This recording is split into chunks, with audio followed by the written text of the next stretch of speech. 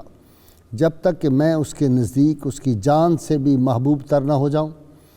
اور میرے اہل بیت اسے اس کے اہل خانہ سے محبوب تر نہ ہو جائیں، اور میری اولاد اسے اپنی اولاد سے بڑھ کر محبوب نہ ہو جائے، اور میری ذات اسے اپنی ذات سے محبوب تر نہ ہو جائے۔ ناظرین کرام، فخر میاں دہلوی کا ایک شعر مجھے صبح صبح یاد آ رہا تھا راستے میں۔ اس نے کہا تھا، ان چاروں کو جادو ستم دیکھا ہے فخرو، ایک حسن کو، آواز کو، دولت کو، ہنر کو۔ آج ہم جس شخصیت کے تذکار پاک کرنے لگے ہیں ان میں یہ ساری خوبیاں موجود تھیں، اور حضرت عبداللہ بن عمر رضی اللہ تعالیٰ تو ان کے بارے میں فرمایا کرتے تھے کہ یہ قائم اللیل اور صائم الدہر ہے، بہادر ماں کے بیٹے، بہادر دادی کے پوتے، اور ایسی شخصیت کے نواسے جن کے بارے میں محبوب رب العالمین صلی اللہ علیہ وسلم فرمائے، میں نے دنیا کے تمام لوگوں کے احسانوں کا بدلہ دے دیا، صرف ایک ایسا میرا دوست، میرا ساتھی ہے جس کے احسان کا بدلہ میں پوری طرح نہیں دے سکا، وہ اللہ قیامت میں دے گا۔ ناظرین کرام، 8 برس کی عمر میں نبی عالمین صلی اللہ علیہ وسلم کی بیعت کے لیے جب حاضر خدمت ہوتے ہیں، ان کی والدہ لے کر جاتی ہیں، تو ان کے بانک پن اور ان کی چال کو دیکھ کر آپ صلی اللہ علیہ وسلم مسکرائے، اور آپ نے ارشاد فرمایا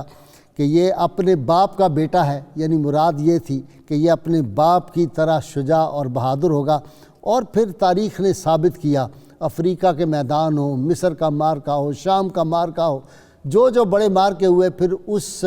بچہ جو تھا بعد میں پھر وہ جب جرنیل بنا تو اس نے کیسے کیسے مار کے سر کیے، یہ آج میرے اسکالر آپ کو اس کی تفصیلات بتائیں گے۔ اس شخصیت کے بارے میں حضرت عثمان بن طلحہ رضی اللہ تعالیٰ عنہ عظیم صحابی فرمایا کرتے تھے، 3 چیزوں میں عبداللہ بن زبیر کا کوئی مقابلہ نہیں ہو سکتا۔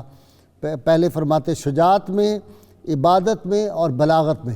ایسے صاحب بلاغت، اور اللہ تعالیٰ نے ان کو اتنی خوبیوں سے نوازا تھا کہ 7 زبانیں دنیا کی جو تھی ان پہ ان کو عبور حاصل تھا، اور رحمت کونین صلی اللہ علیہ وسلم نے ان کے سر پاک پہ، ان کے سر پہ آپ نے ہاتھ رکھا پیار سے، اور ارشاد فرمایا ہاتھ پھیر کر کہ آپ کو آگ ہرگز کبھی نہ چھو سکے گی، یعنی جس کو جہنم کی آگ چھو نہیں سکتی، اس کا مطلب یہ ہے کہ یہ جنتی ہے۔ یہ وہ لوگ ہیں جن کو بچپن میں ہی جنت کی بشارتیں دی گئی۔ کیوں نہ ہوتا ام المومنین سیدہ عائشہ صدیقہ طیبہ طاہرہ رضی اللہ عنہا کی آغوش میں پرورش پائی تھی، ان کے ساتھ ہی ہر وقت رہتے تھے۔ اور ناظرین کرام، جو سیدنا عثمان ذو النورین نے ایک کمیٹی بنائی تھی قرآن حکیم کی، جو ایک پہلے کاپی تیار ہوئی تھی، اس کی نقل کرنے کے لیے یہ اس کمیٹی کے ممبر رہے، 12 برس حکومت کی، اور قاری قرآن ایسے کہ لہن داؤدی اللہ تعالیٰ نے عطا کی تھی، مفسر قرآن تھے۔ جب قرآن حکیم کی آیات کی تفسیر کرتے تو اہل مکہ اور مدینہ حیران رہ جاتے تھے۔ اور ناظرین کرام، پہلی مرتبہ اللہ تعالیٰ نے ان کو یہ توفیق دی تھی، ان کا کمال تھا کہ یہ درم تھے، ان کو گول شکل میں سکے کی شکل دی، اور ان کا عشق مصطفیٰ صلی اللہ علیہ وسلم دیکھے، ان کے ایک جانب لکھا ہوا تھا محمد رسول اللہ صلی اللہ علیہ وسلم، دوسری جانب لکھا ہوا تھا امر اللہ بالوفا والعدل، اور شکل و صورت میں سب صحابہ کہتے تھے ایسے لگتا ہے جیسے سیدنا صدیق اکبر رضی اللہ تعالیٰ عنہ چلتے آ رہے ہوں۔ اور پھر ان کی شہادت کا جو دلدوز واقعہ ہے، لیکن ان کی دلیری اور جرت اور شجاعت دیکھ کے آدمی حیران ہو جاتا ہے۔ پڑھتے چلے جائیں، 72 سال کی عمر کا ایک بزرگ، بوڑھی عمر کا جو ہے، وہ دونوں ہاتھوں سے کعبہ کے دروازے پہ آ کے تلواریں چلا رہا ہے، اور ان ظالموں کا مقابلہ کر رہا ہے، حجاج بن یوسف کی فوج کا۔ اور پھر بانک پن سے جس سے گیا ہے، وہ جو جگر مراد آبادی نے کہا تھا، جو حق کی خاطر جیتے ہیں مرنے سے کبھی ڈرتے ہیں جگر، جب وقت شہادت آتا ہے دل سینوں میں رقصاں ہوتے ہیں۔ اور حفیظ جلندری نے بھی کمال کی بات کہہ دی، غلامان محمد جان دینے سے نہیں ڈرتے، یہ سر کٹ جائے یا رہ جائے پرواہ نہیں کرتے۔ جب اطلاع ملی کہ آپ کے بھائی مصعب رضی اللہ تعالیٰ عنہ کو حجاج بن یوسف کے لوگوں نے شہید کر دیا، عراقیوں نے، تو کہا میرے بھائی کو شہید کر دیا عراقیوں نے، ہم بھی بستر پہ مرنے والے نہیں ہیں، ان کی والدہ کی جرأت آمیز جو گفتگو بیٹے سے ہوئی ہے، پھر جب ان کا سر کاٹ کے اور دمشق میں بھجوا دیا گیا ہے، اور پھر بعد میں ان کی جو میت تھی اس کو جس طرح ان کے جسد پاک کو لٹکا دیا گیا، 3 دن تک لٹکتا رہا، ان کی والدہ نے کیا کہا وہ بھی تاریخی جملے ہیں۔ ماں اور بیٹے کی جب آخری ملاقات ان کی شہادت سے پہلے ہوئی ہے، وہ کیا باتیں ہوئی اس کی تفصیلات آج میں اپنے اسکالر حضرات سے کہوں گا یہ آپ کو سنائیں۔ پھر افریقہ کے جو جہاد میں انہوں نے کمال دکھائے وہ بھی آج میرے اسکالر جو ہیں وہی اس کی تفصیلات بیان کریں گے۔ میرا انٹرو لمبا نہ ہو جائے، ورنہ دل تو چاہتا ہے جب ان کی باتیں شروع ہوں محبت کی، شجاعت کی، عظمت کی، رفت کی، تو پھر جی چاہتا ہے بس یہ ایک دریا ہوتا ہے خیالات کا، یہ بہتا چلا جاتا ہے۔ آج حضرت عبداللہ بن زبیر رضی اللہ تعالیٰ، عظیم جرنیل، عظیم صحابی، اور ان کا آج یوم شہادت ہے۔ میرے ساتھ ان کے تذکار پاک کے لیے جو اسکالر حضرات ہیں آپ ان سے واقف ہیں، نوجوان اسکالر ہیں، کئی کتابوں کے مصنف، اور ان کی جو بڑی کمال کی کتاب ہے وہ جو مر کے زندہ ہوئے، آج یہ موضوع بھی بنتا ہے۔ جناب علامہ محمد احمد برکاتی، ان کے ساتھ صوفی اسکالر ہیں ہمارے علامہ ذوالفقار مصطفیٰ ہاشمی، اور ان کے ساتھ نوجوان اسکالر پروفیسر عین الحق بغدادی۔ آپ تینوں کا بہت بہت شکریہ جی۔ جب ان کی باتیں کریں نا تو ختم نہیں ہوتی، جیسے مجھے بغدادی صاحب کہہ رہے تھے کہ بے شمار مواد ہے آپ کی سیرت کے حوالے سے عبداللہ بن زبیر، اور باتیں کرتے چلے جائیں تو ایک لطف کی کیفیت نہیں ہوتی، ایسے لگتا ہے کہ ہم بھی طرابلس کے محل پہ پہنچ گئے، محاذ پہ پہنچ گئے جی۔ بسم اللہ الرحمن الرحیم۔ حضرت سیدنا عبداللہ بن زبیر رضی اللہ تعالیٰ عنہ یقیناً ایسی ہستیوں میں سے ہیں کہ جن کے حالات زندگی پوری امت پر ہی نہیں پوری دنیا میں اظہر من الشمس ہیں۔ بعض ایسی شخصیات ہیں جن کے حالات جو ہیں وہ ایک وقت تک تو بہت زیادہ ملتے ہیں، لیکن پھر اس کے بعد ایسا ٹائم آتا ہے کہ ان کی زندگی جو ہے وہ گمنام ہو جاتی ہے اور لوگ اس سے کما حق و معرفت حاصل نہیں کر پاتے۔ حضرت سیدنا عبداللہ بن زبیر رضی اللہ تعالیٰ عنہ، آپ کا جو تولد کا سلسلہ ہے، آپ مدینہ منورہ میں جو اوالیہ مدینہ قباء بستی تھی وہاں پر آپ کی ولادت باسعادت ہوئی، اور آپ کی والدہ محترمہ کا نام حضرت اسماء بنت ابی بکر تھا۔ آپ کے نانا جان آپ کے دادا جان جو ہیں وہ خود نبی کریم علیہ السلام نے جن کو حواری کا لقب عطا کیا تھا ان کے والد محترم۔ اس اعتبار سے اگر دیکھیں تو عوام جو ہیں آپ کے دادا جی ہیں، اور عوام کی ہمشیرہ حضرت خدیجۃ الکبریٰ ہیں، تو عوام کے پوتے ہوئے تو خدیجۃ الکبریٰ کے بھی پوتے لگے، اور حضور صلی اللہ علیہ وسلم کی اس نسبت سے یہ حضور کے بھی پوتے لگے، اور حضور صلی اللہ علیہ وسلم کی پھوپھی جان کے اور دوسرے نمبر پر یہ آ گیا رشتہ حضور صلی اللہ علیہ وسلم کی پھوپھی حضرت سیدہ صفیہ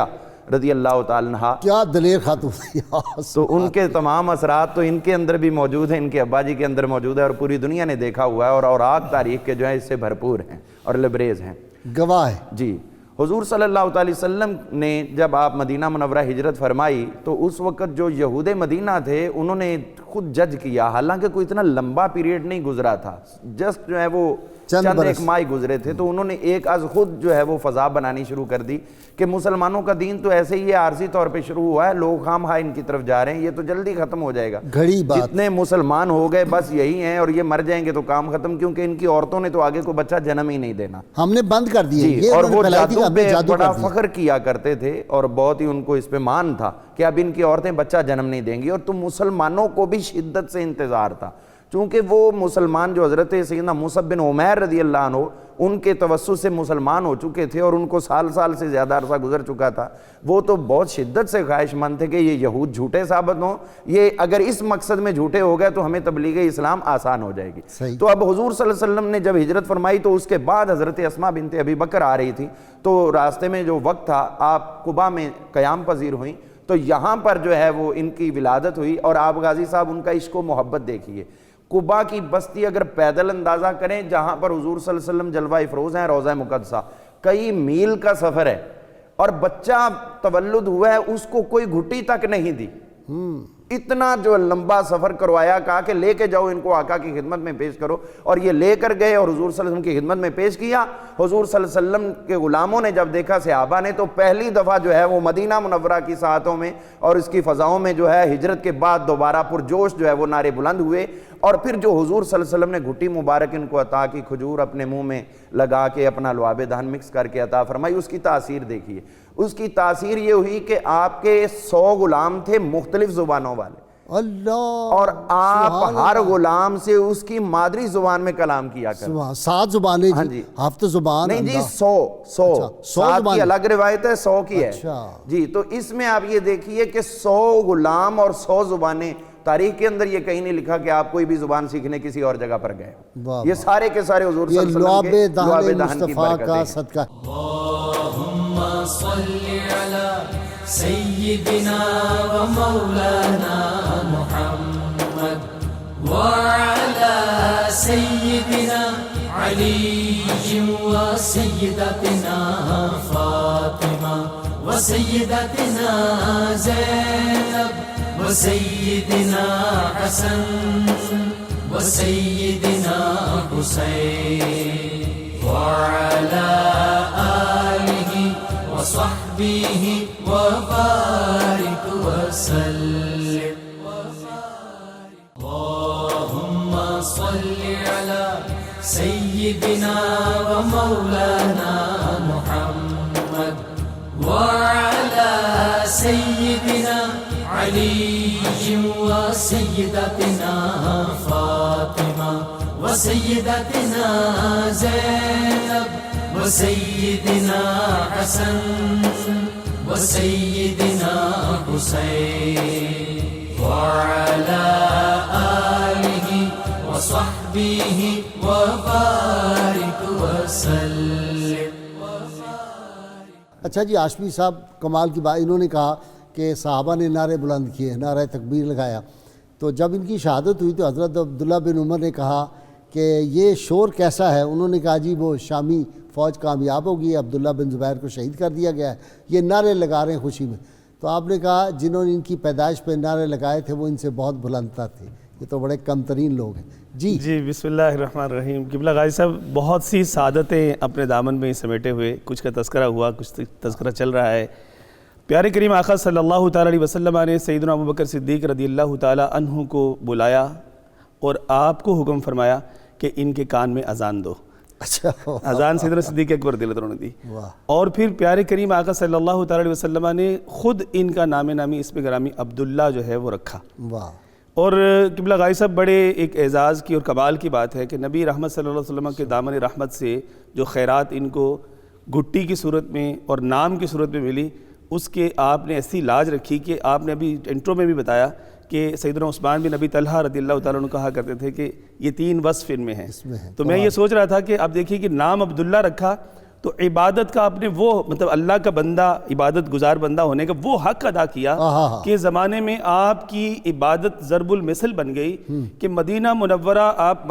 مدینہ منورہ سے مکہ مکرمہ کا سفر فرماتے تو پورا سفر روزے کی حالت میں گزارتے. اور آپ کے سیر نگار لکھتے ہیں کہ 8 دن آپ افطار نہیں فرمایا کرتے تھے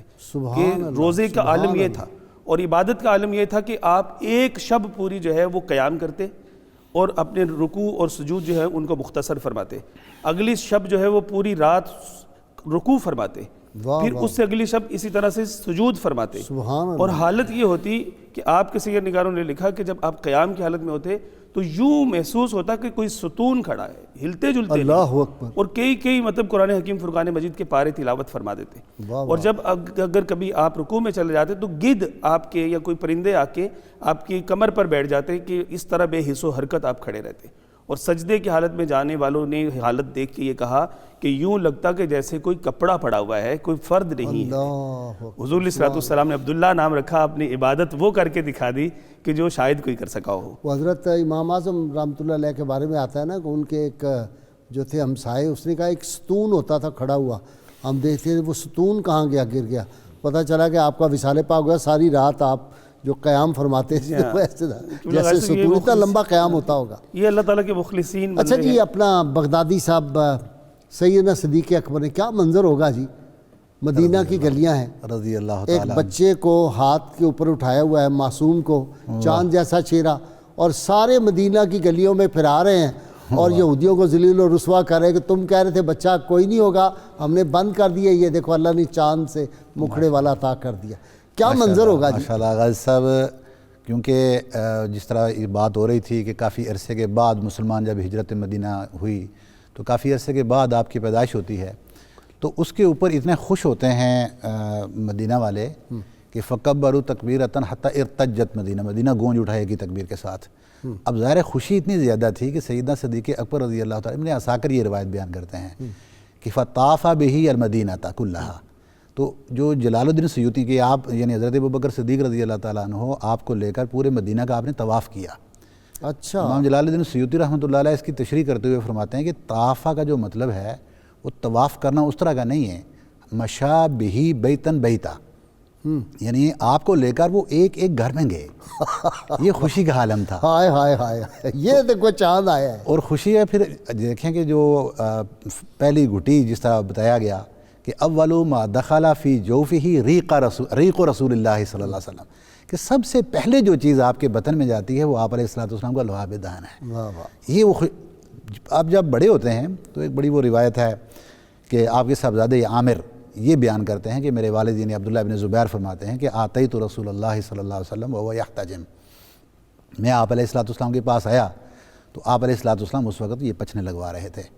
تو جو اس سے وہ خون نکلا تو وہ خون دینے کے بعد فلما فرغ قال یا عبداللہ اذهب بهذا الدم فارقه بحيث لا يعرفك احدا، یعنی اس خون کو لے جاؤ اور کسی ایسی جگہ پر جا کے اس کو ڈال دینا کہ جہاں پر کوئی آپ کو دیکھ نہ سکے۔ وہ کہتے ہیں کہ جب چلے گئے فلما برز عن رسول اللہ صلی اللہ علیہ وسلم، یعنی حضور علیہ الصلوۃ والسلام سے جب تھوڑے سے اوجل ہوئے فعمد فشربہ، تو انہوں نے یہ قصد کیا اور اس خون کو بجائے اس کے کہ وہ کسی ایسی جگہ پر رکھتے وہ پی خون لیا۔ تھوڑا ہی تھا جی، وہ نور تھا، بارک اللہ فیک، بارک اللہ فیک، ماشاء اللہ ماشاء اللہ، وہ جوہر نور تھا بلکہ۔ ماشاء اللہ۔ اچھا جب لوٹ کے آتے ہیں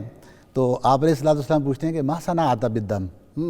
وہ جو خون آپ کو دیا تھا اس کے ساتھ آپ نے کیا کیا؟ تو بڑا تاریخی جملہ آپ نے کہا، قال عمدت الی اخفى موضع ما علمت،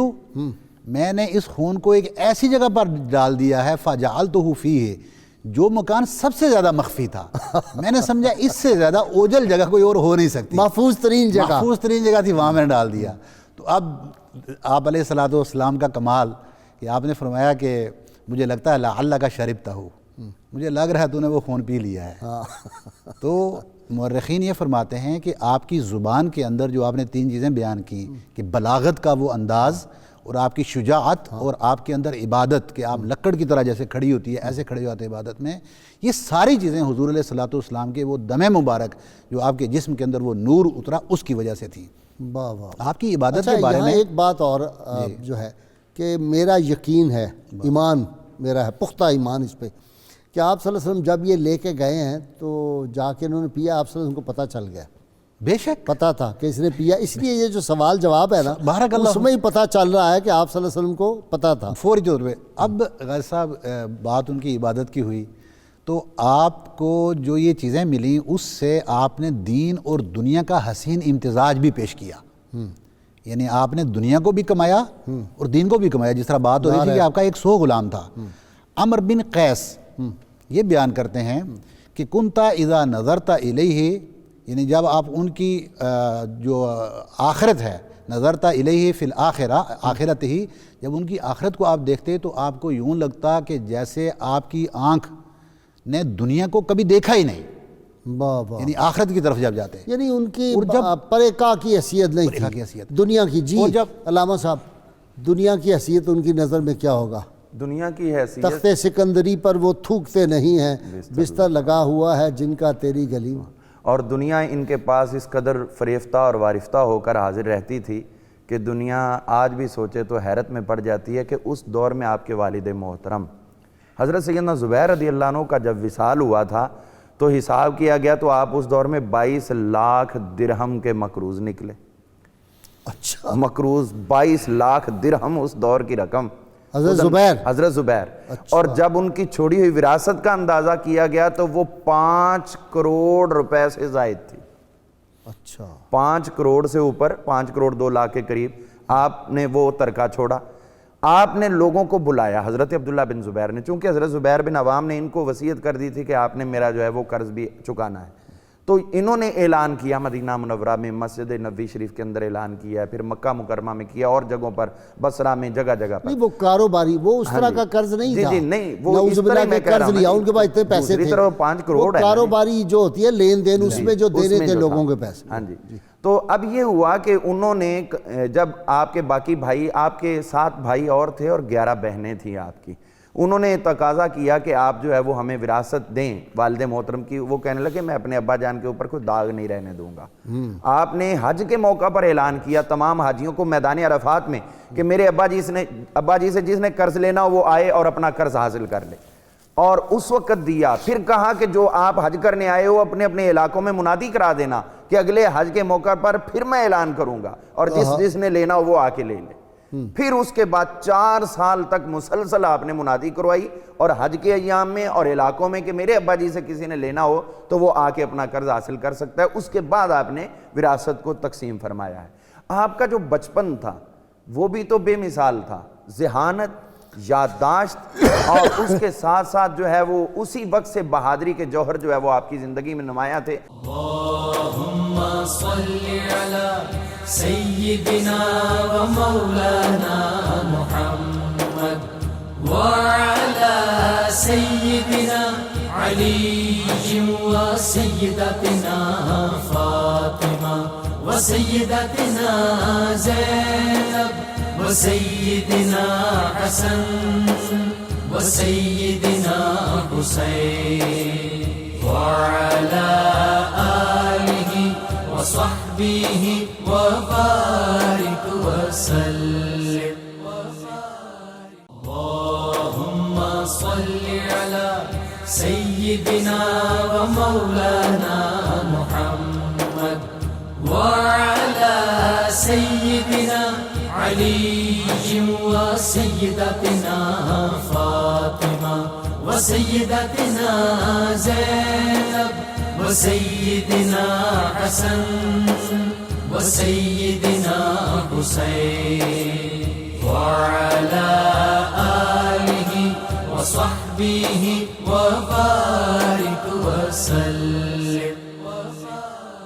علامہ صاحب آپ اپنی بات مکمل فرمائیں. ایک تو یہ بات کہ امام عالی مقام سے انہوں نے سوال پوچھا تھا، ان کے کیسے تعلقات کیسے تھے؟ جی ان کے تعلقات کی نوعیت یہ تھی کہ جب یہ یزید جو ہے وہ حکمران بنا، امام علی مقام نے مدینہ منورہ سے مکہ کی طرف سفر شروع کیا ہے، تو امام علی مقام سے پہلے یہ مدینہ سے مکہ روانہ ہوئے ہیں. سبحان اللہ. یعنی انہوں نے بھی بیعت نہیں کی تھی، اور یہ بھی مدینہ منورہ سے مکہ مکرمہ کی ہی طرف سفر کیا تھا. اور اس کے بعد جو ہے یہ حضرت امام علی مقام امام حسین علیہ السلام کے مصاحبین میں تھے، اور ان کے مشیر خاص میں یہ اعلیٰ درجہ رکھتے تھے. یزید کو جن سے ڈر تھا ان میں سب سے زیادہ یہ تھے عبداللہ بن زبیر. جی تو اس کو یہ پتا تھا کہ باقی لوگوں کو تو میں کر سکتا ہوں ہینڈل، لیکن امام علی مقام کے بعد یہی ہیں جو میرے قابو نہیں آ سکتے. تو جہاں تک یہ سلسلہ ہے آپ کی شجاعت اور جوانمردی کا، آپ دیکھیے حضرت سیدنا عمر فاروق رضی اللہ عنہ ایک دفعہ تشریف لا رہے تھے، تو آپ بچے تھے تو دوسرے بچوں کے ساتھ کھیل رہے تھے، تو حضرت عمر فاروق کی ہیبت تھی، جلال تھا، اور چہرہ انتہائی باروب تھا، اور یہ سبولین آپ کی بہت بڑی بڑی تھی. تو بچوں نے دیکھا تو وہ ڈر کے بھاگ گئے وہاں سے. اور احترام بھی ہوتا ہے بڑوں کا، بچے چھوٹے اپنے واقفوں سے دیکھ کے بھاگ جایا کرتے ہیں. تو یہ ادھر بیٹھے رہے. تو آپ نے مسکراتے ہوئے پوچھا بیٹا سارے بھاگے اور تم کیوں نہیں بھاگے؟ انہوں نے کہا بھاگنے کے 2 سبب ہیں. یہ بچپن ہے اور ان کی ذہانت دیکھیں اپروچ کہاں تک ہے. آپ فرمانے لگے بھاگنے کے 2 سبب ہو سکتے ہیں، یا تو میں نے کوئی جرم کیا ہو تو میں آپ سے بھاگوں، اور جرم تو میں نے کیا ہی نہیں، اور دوسری بات یہ کہ رستہ تنگ ہو تو میں چھوڑ کے ادھر ہو جاؤں، رستہ بھی تنگ نہیں ہے، تو لہٰذا مجھے یہاں سے بھاگنے کی کیا حاجت ہے. تو حضرت عمر فاروق رضی اللہ عنہ نے دیکھا تو مسکرائے، آپ نے فرمایا اپنے باپ کا راز ہو تم. تو یہ ان کا بچپن ہے. اور اسی طرح آپ کے لڑکپن میں ہی آپ سے کسی نے، خون صدیقی اس طرح ہوتا ہے، ایسا ہوتا ہے. کسی نے آپ سے پوچھا تھا کہ کیا عالم بے مال جو قسم پرسی کے عالم میں ہو وہ بہتر ہوتا ہے یا جاہل مالدار بہتر ہے؟ آپ نے فرمایا کہ اگر مجھے کہا جائے تو میں عالم بے مال بننا پسند کروں گا، جاہل مالدار نہیں. انہوں نے کہا کیوں؟ تو آپ فرمانے لگے اس لیے کہ اگر میں جاہل ہوا اور دولت ہوئی اور وہ ضائع ہوگی تو دوبارہ حاصل نہیں کر پاؤں گا، لیکن اگر میں اہل علم میں ہوا تو ضائع ہو بھی گئی تو میں دوبارہ پھر اس علم کی مدد سے حاصل کر سکتا ہوں. تو یہ ان کے بچپن کی ذہانتیں ہیں. اور اس کے بعد پھر آپ دیکھیے حضرت سیدنا عبداللہ بن زبیر رضی اللہ تعالیٰ عنہ، آپ کی زندگی جو ہے وہ آپ کو بچپن کی اتنی یادداشت مضبوط تھی، اور وہ یہ عالم تھا کہ جس وقت ہم دیکھتے ہیں حضرت حسان بن ثابت نے بھی اپنے بچپن کی ایک بات کی تھی، جب حضور کی ولادت ہوئی تھی، اور آپ فرمایا کرتے تھے کہ میری عمر 6 یا 7 سال تھی اور میں جو دیکھتا تھا وہ مجھے یاد رہتا تھا کہ حضور کی ولادت ہوئی، تو یہودی اس وقت چیخے تھے کہ آج وہ نبی آخر الزمان تشریف لے۔ تو اسی طرح آپ نے بھی وہ جنگ خندق کا پورا معاملہ، اور اس وقت جسٹ آپ کی عمر جو ہے وہ 3.5-4 برس بنتی ہے، وہ آپ نے دیکھا، اور وہ خود بیان کیا کرتے تھے کہ جنگ خندق ایسے ہوئی، میں بلند جگہ پہ بیٹھا ہوا تھا اور میرے والد محترم اس طرح جہاد کرتے رہے، اور مجھے گھوڑے پہ بھی انہوں نے بٹھایا تھا، ایک مجاہد کو کہا بھی ذرا دھیان رکھنا، سیکیورٹی کمال ہے ویسے، یعنی 3.5 سال کے بچے کو بھی جنگ کے قریب لے جا کے گھوڑے پہ بٹھایا تاکہ اس کے دل میں کوئی خوف نہ رہے۔ تربیت، یہ تربیت ہے۔ تو اس طرح کی اعلیٰ تربیت آپ کی ہوئی، اور پھر اس کے اندر آپ مزید دیکھیے کہ حضرت سیدنا عبداللہ بن زبیر رضی اللہ تعالیٰ عنہ، آپ کی ہم جو بات کرتے ہیں بلاغت کی اور آپ کی عبادت کی، لیکن اس کے ساتھ ساتھ ہمیں یہ نہیں بھولنا چاہیے کہ حضور صلی اللہ علیہ وسلم کے وصال مبارک کے وقت آپ کی عمر مبارک 10 سال بھی پوری نہیں بنتی، لیکن اس کے باوجود 33 احادیث مرفوعہ آپ سے جو ہے وہ وارد ہوئی ہیں، حضور صلی اللہ علیہ وسلم کی زبان فیض ترجمان سے نکلے ہوئے الفاظ بعین ہی آپ آگے بیان فرمائیں، اور بعض بخاری و مسلم میں بھی ہے۔ جی علامہ صاحب، سیدنا عبداللہ بن زبیر، اصل علامہ صاحب نے دیکھا کہ خون کی تاثیر رہتی ہے بندے کے رگوں میں،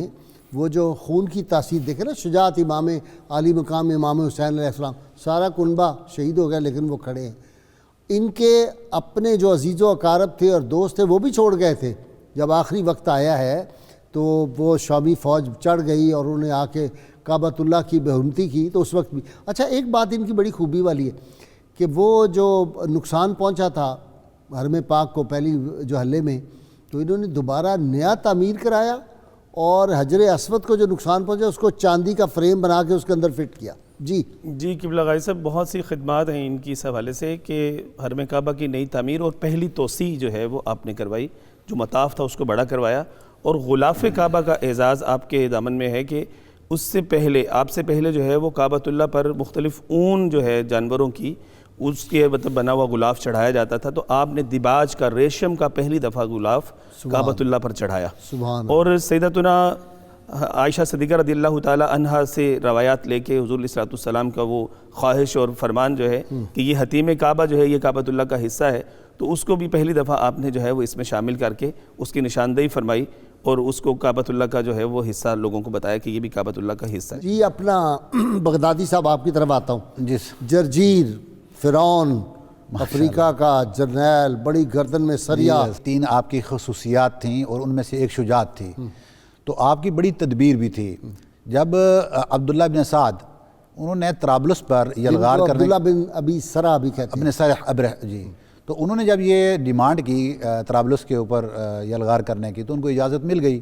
جب حملہ ہو گیا تو وہاں پر جو مقابل آرمی تھی جرجیر کی، وہ تقریباً 1,20,000 آرمی بتائی جاتی ہے۔ اب بڑا شدید مقابلہ ہوتا تھا، اور اس جنگ کی کوئی پوزیشن نظر نہیں آ رہی تھی، مسلمان اس پوزیشن میں آ گئے تھے، اور جرجیر نے ایک بڑی حکمت کی، اس کی بیٹی تھی جو حسن و جمال اور بہادری کے اندر جس کا چرچا تھا، اور یہ عالم اس دور کی، بالکل، یہ اپنے والد کے ساتھ گھوڑ سوار ہو کر اپنے والد کے ساتھ میدان جنگ میں رہتی تھی، اور باقاعدہ جنگی تدابیر بتاتی تھی۔ تو کہتے ہیں کہ جرجیر نے ایک اعلان کر دیا کہ جو بھی مسلمانوں کے لشکر کو شکست دے گا اور ان کے امیر لشکر کا سر لے کر آئے گا، گردن لے کر آئے گا، تو اس کو ایک تو 1,00,000 درہم انعام میں دیا جائے گا، اور ساتھ میں یہ بیٹی میں اسے بیاہ کر دوں گا۔ اب یہ ایک ایسا ان کو مل گیا، تو جو ابن سرج جوش پیدا ہو گیا، تو ابن سرج نے یہ کیا کہ وہ اس وقت کیونکہ سربراہ وہی تھے، لشکر کے امیر تھے، تو انہوں نے اس ڈر کے مارے کہ مسلمانوں کا لشکر کم ہے، تو ایسا نہ ہو کہ اگر امیر کو سب سے پہلے آگے اور کوئی کاٹ لیتا ہے تو باقی ظاہری بات ہے آرمی کے مورال ڈاؤن ہوں گے، تو انہوں نے احتیاطاً اور تدبیر کے تحت اپنے آپ کو تھوڑا سا محفوظ کر دیا۔ مین وائل جو کمک پہنچی اس میں عبداللہ بن زبیر تھے، عبداللہ بن عمر، عبداللہ بن زبیر، اور یہ سب عبداللہ بن عباس، امام حسین حسن، یہ جتنے بھی جو ماشاءاللہ حکمت سے بھرے لوگ، یہ سارے جب وہاں پہنچے تو عبداللہ ابن زبیر نے دیکھا کہ یہ مسلمانوں کے لشکر کے مورال ڈاؤن ہے، پوچھا وجہ کیا ہے، تو بتایا گیا بھئی انہوں نے تو یہ اعلان کر دیا ہے اور اس وجہ سے یہ اپنے آپ کو محفوظ رکھتے ہیں۔ انہوں نے فرمایا کہ کیوں نہیں یہ اعلان آپ کر دیتے بھائی کہ جو جرجیر کا سر لے کر آئے گا اس کو میں 1 لاکھ انعام بھی دوں گا اور ساتھ میں اس کی بیٹی بیاہ کر دوں گا، وہی آپ اس کے لیے کر لیں۔ جب یہ اعلان اس تک پہنچا تو یقیناً جو کچھ ان پہ بیتی اس سے کئی گنا بڑھ کے اس پر بیتی جس کا آخر پہ یقین نہیں تھا۔ تو جب معاملہ یہاں پہنچا، اب یہاں پر جنگ کا پانسا پلٹنے کا مین کردار عبداللہ ابن زبیر کا تھا، اور لڑے بھی اندر جا کے، آپ نے پہلے تو 30 کا لشکر 30 لوگوں کے افراد کو لے کر آپ یہ اس کے اندر لشکر کے اندر تک گئے کفار کے۔ دوسری بار انہوں نے یہ کیا کہ جنگ کا وقت محدد کر دیا، متعین کر دیا کہ ظہر تک جنگ ہوگی۔ تیسرا جو انہوں نے سب سے اہم کام کیا جو فتح کا سبب بنا، انہوں نے فرمایا کہ ہم اپنے لشکر کو آدھا آدھا کرتے ہیں، آدھا لشکر جائے گا اور کفار کے ساتھ لڑے گا اور ہمارا باقی آدھا لشکر پیچھے بیٹھ کے تیاری کرے گا، فریش رہے گا۔ جب ان کو ہم تھکا چکے ہوں گے تو ہمارا وہ تازہ دم لشکر یلغار کرے گا اور انشاءاللہ فتح ہماری ہوگی۔ اور ایسے ہی ہوا کہ پہلا لشکر آدھا پہلا گیا اور وہ کفار کے ساتھ لڑے اور ان کو اتنا تھکا دیا کہ وہ تھک کر چور ہو گئے۔ اس وقت مسلمانوں کے اس تازہ دم دستے نے حملہ کیا اور یہ مسلمانوں کی فتح۔ اللہم صلی علی سیدنا و مولانا محمد وعلی سیدنا علی و سیدتنا فاطمہ و سیدتنا زینب و سیدنا حسن و سیدنا حسین وعلی آلہ و صحبہ و بارک وسلم۔ اللہم صلی علی سیدنا و مولانا محمد وعلی سیدنا علی و سیدتنا فاطمہ و سیدتنا زینب و سیدنا حسن و سیدنا حسین وعلی آلہ و صحبہ و بارک وسلم۔ یہ یقین کامل ہے جی، یہ رب پہ ان لوگوں کا جو یقین تھا نا وہ کمال کا تھا۔ اصل میں یہ مسئلہ تھا کہ حضرت سیدنا عبداللہ بن زبیر رضی اللہ عنہ کو اپنی تربیت کے لیے بڑی عظیم ہستیاں میسر آئی تھیں۔ علمی طور پر اچھا سوال کا جواب ذرا آپ دیں گے؟ ویسے نہیں، وہ ہاشمی صاحب آپ نے دینا، آپ کا سبجیکٹ ہے یہ تربیت کا۔ وہ کہہ رہے ہیں آج کے دور میں تربیت کیسے ہو، یہ آپ نے سوال کا جواب دینا ہے۔ پہلے نمبر پر اگر ہم علمی کیفیت دیکھیں تو علمی کیفیت میں آپ کی تربیت حضرت ام المومنین سیدہ عائشہ صدیقہ طیبہ طاہرہ فرمایا کرتی تھیں۔ اور اگر ہم شجاعت میں دیکھیں تو آپ کے والد گرامی قدر جو ہیں وہ بذات خود بہت شجاع تھے۔ اور دوسرے نمبر پر آپ کو بعض جنگوں میں حضرت خالد بن ولید رضی اللہ عنہ کی مصاحبت میں رہنے کا بھی شرف حاصل رہا۔ اچھا، یہ جو وہاں پہ اسٹریٹجی اختیار کی گئی تھی طرابلس میں، یہ خالد بن ولید کی تھی۔ آپ یقین کریں میرے ذہن میں آ رہا تھا، میں نے پڑھا نہیں، میرے ذہن میں آ رہا تھا کہ لگتا ہے یہ اسٹریٹجی خالد بن ولید رضی اللہ تعالیٰ کی۔ تو اس اعتبار سے اگر ہم نے دیکھا کہ آپ کے پاس بلاغت اور علم جو ہے وہ سیدہ عائشہ صدیقہ سے، اور پھر شجاعت و جوامردی جو ہے حضرت زبیر سے اور حضرت خالد بن ولید رضی اللہ عنہ سے، اور پھر عبادت جو ہے وہ تو ہمہ جہت یہاں تک ہوا کہ حضرت مجاہد رضی اللہ عنہ جو حضرت عبداللہ بن عباس کے شاگرد ہیں وہ فرمایا کرتے تھے کہ ایک دفعہ ایسا ہوا کہ بہت زیادہ بارشیں ہوئیں اور بارشوں کی وجہ سے پانی کعبۃ اللہ کے مطاف میں جمع ہو گیا اور بہت زیادہ کہ آدمی جو ہے اس کے اندر کھڑا نہیں ہو سکتا تھا۔ تو کہتے ہیں میں نے اس وقت دیکھا کہ حضرت عبداللہ بن زبیر رضی اللہ عنہ کعبۃ اللہ کے گرد تیر کر طواف فرما رہے، اللہ،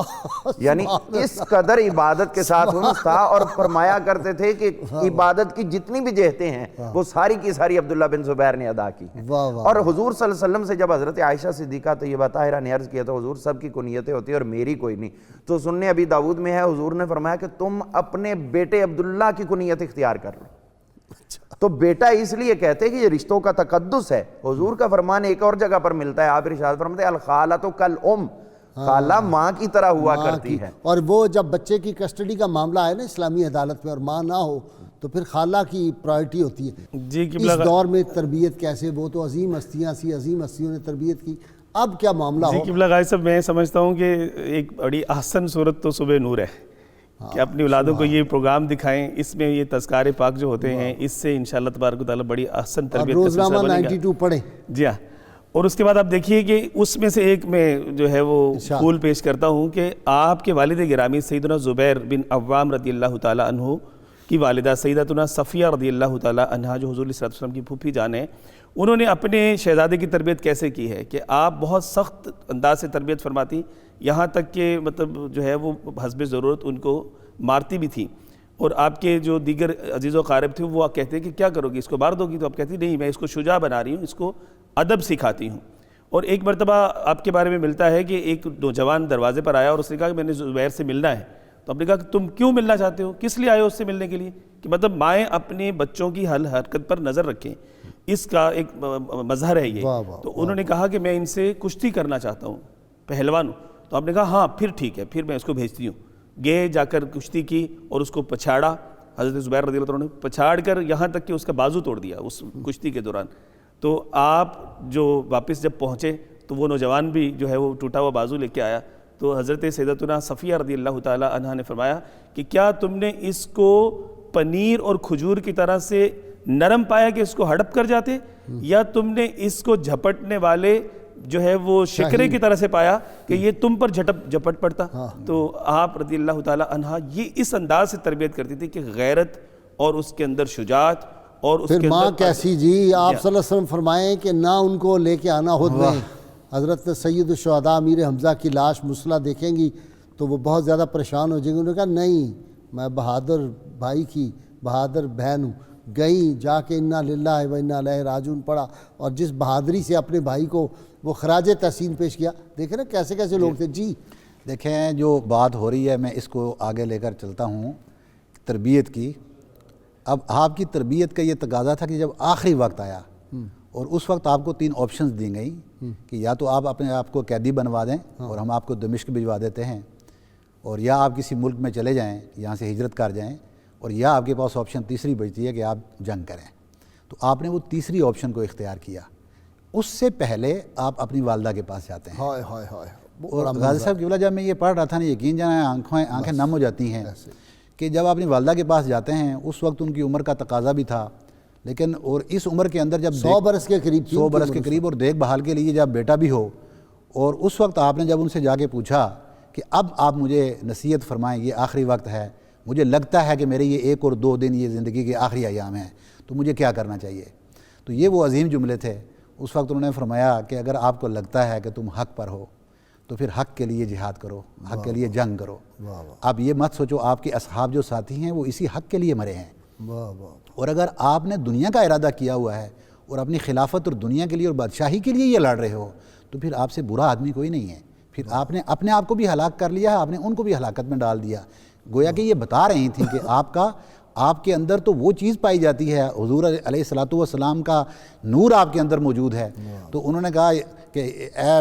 میری ماں، میں تو اسی لیے آپ کے پاس حاضر ہوا تھا، لیکن مجھے پھر انہوں نے ایک جو خدشے کا اظہار کیا کہ بوڑھی ماں ہیں، کہیں ایسا نہ ہو۔ یہ سب ان کی تسلی اور تشفی کے لیے تھا، ایک جو ممتا ہوتی ہے اس کے غم کو بھلانے کے لیے تھا۔ تو پوچھتے ہیں کہ اب اگر یہ مجھے مار دیں گے تو یقیناً یہ مجھے لٹکائیں گے بھی، یہ میری لاش کا مسئلہ بھی کریں گے۔ یہ تھا تاکہ ان سے پہلے سے یہ چیزیں ان کو علم میں آ جائیں، تیار ہو جائیں۔ تو انہوں نے فرمایا کہ جب بکری جب مر جاتی ہے لا تتعلم بالصلح، اس وقت اس کی جب کھال اتاری جائے نا تو اس کو تکلیف نہیں ہوتی ہے۔ اب ان چیزوں کی فکر مت کرو، اور جو اللہ کا بندہ ہوتا ہے اور حق کے لیے لڑتا ہے، اگر وہ یہ سمجھے کہ میرے ساتھ اس وقت کوئی نہیں اور میں کمزور پڑ جاؤں گا تو ایسا نہیں ہوتا۔ احرار جو آزاد لوگ ہوتے ہیں اور جو اہل الدین اور اہل اللہ ہوتے ہیں وہ اس کو نہیں سوچتے ہیں۔ اب غازی صاحب وہی ہوا کہ انہوں نے پھر آپ جب جہاد کے لیے نکلے، ان کا مقابلہ کیا، آپ کی شہادت ہو گئی۔ شہادت کے بعد انہوں نے آپ کی لاش کا مسئلہ کیا، سر کاٹ دیا، آپ کو لٹکا دیا 3 دن کے لیے۔ 3 دن کے بعد جب آپ کی والدہ اس راستے سے گزرتی ہیں، ان کو دیکھتی ہیں لٹکا ہوا، تو اس وقت فرمایا کہ واہ یہ شاہ سوار ابھی بھی سواری پہ سوار ہے۔ ابھی وہ وقت نہیں آیا ایک شاہ سوار کو سواری سے اتارا جائے۔ تو یہ وہ مائیں ہیں غازی صاحب، یہ وہ تربیت ہے کہ آپ دین کے راستے میں نکلنے سے اگر اپنی اولاد کو روکیں گے تو آپ تربیت نہیں کر سکتے ہیں۔ دین کے لیے قربانی دینا اپنی اولادوں کو سکھائیں اور اپنے اسلاف کو ہیروز بنائیں۔ اس طرح انہوں نے فرمایا کہ اس کا طریقہ بہترین یہی ہے کہ پڑھیں اور اس پروگرام کو سنیں۔ آپ کا بہت شکریہ علامہ صاحب، ہاشمی صاحب آپ کا بھی شکریہ، پروفیسر بغدادی آپ کا۔ کتاب الشفا سے نسخہ سب سے بڑی مشکل سے نجات۔ جو شخص کسی بڑی مصیبت میں مبتلا ہو تو وہ کثرت سے آیت الکرسی کا ورد کرے، انشاءاللہ مدد غیبی اور نصرت الہی سے مشکل سے نجات مل جائے گی۔ شرط یہ ہے کم از کم 11 مرتبہ کوئی بھی درود پاک جو آپ کو آتا ہو وہ ضرور پڑھیں۔ سیدنا علی المرتضیٰ شیر خدا فاتح خیبر ارشاد فرماتے ہیں لوگوں کے عیبوں سے اس طرح غافل ہو جایا کرو جیسے سوتے ہوئے تم دنیا سے غافل ہو جاتے ہو۔ اللہم صلی علی سیدنا و مولانا محمد وعلی سیدنا علی و سیدتنا فاطمہ و سیدتنا زینب و سیدنا حسن و سیدنا حسین وعلى آله وصحبه وبارك وسلم